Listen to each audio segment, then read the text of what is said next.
Барлықтарыңызға сәлем. Бүгін мен сіздерге Каспий магазиніндегі конкуренттерге және товарларға қалай анализ жасау керектігі жайында айтатын боламын. Ең алдымен Каспий приложениесіне кіреміз. Сондағы магазин деген бөлімге өтеміз. Мінекей мұнда қарасаңыздар категориялар бойынша бөлінген. Ол категориялардың ішінде тағы да подкатегориялар бар. Мысалы, кез келген бір категорияны таңдайық. Каспий магазинде енді жұмыс жасап жатқан болсаңыздар, онда желательно сертификат сұрамайтын категорияны таңдағандарыңыз дұрыс. Мысалы, товары для дома. Енді осының ішінен домашний текстиль таңдайық. Мінекей көріп тұрғандарыңыздай, бұның ішінде тағы да подкатегорияларға бөлінген.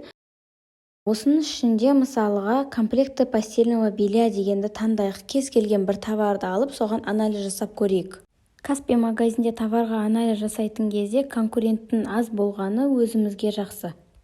Мысал ретінде на комплектіні алсақ, міне мұнда 3 продавец, еще 31 продавец бар дейді. Яғни жалпы қосқанда осы комплектке 34 продавец бар.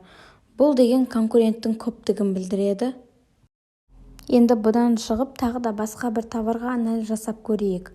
Мысалыға мына комплектті таңдайық.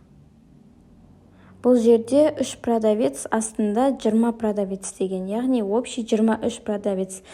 Байқағандарыңыздай, именно осы подкатегорияда конкуренттердің саны өте көп. Мінекей осылай Каспий магазинде әртүрлі товарларға, конкуренттерге анализ жасай аласыздар. Мысалы ретінде тағы да бір категорияны зерттеп көрейік. Мінекей артқа қайтамыз. Посуда и принадлежности деген бөлімге кіреміз. Осының ішінде мысалы ретінде кружки, стаканы и бокалы деген подкатегорияны таңдайық. Мінекей оның ішінде пиалы дегенді таңдасақ, мұнда көптеген пиалалар шығып жатыр. Соның ішінде мұнда сакураның пиалайын таңдап көрейік. Мінекей мұнда 3 продавец, астында 14 продавец көрсетіліп тұр. Яғни общий 17 продавецті құрайды. Яғни бұл товарда да конкуренттердің саны өте көп деген сөз. Егер Каспий магазинде не сатамын, қалай жұмыс бастасам болады деп ойланып жүрген болсаңыздар, желательно сертификат сұрамайтын категорияларға, соның ішіндегі товарларға осылай анализ жасап, тексеріп көрсеңіздер болады. Мысалы, аксессуарлардың ішіндегі бір подкатегорияны таңдайық. Мінекей очки аксессуары ашылды. Осының ішінен мына бір очкиді таңдап көрейік. Мінекей көріп тұрғандарыңыздай бірақ продавец бар, яғни очкидің именно осы түрін бірақ адам сатады деген сөз.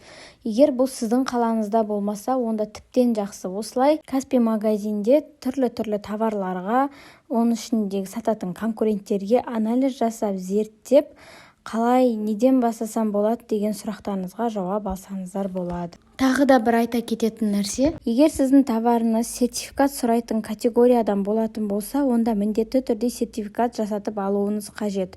Жалпы қандай категорияда сертификат сұралады, қандай категорияда сертификат сұралмайды, сертификат дегеніміз не, сол туралы бүкіл мәліметпен келесі видеода бөлісетін боламын. Айтылған ақпараттар ұнаған болса, мен YouTube каналыма тіркеліп, лайк басып, комментарий жазуды ұмытпаңыздар. Алда тағы да осындай пайдалы ақпараттармен бөлісіп отырамын.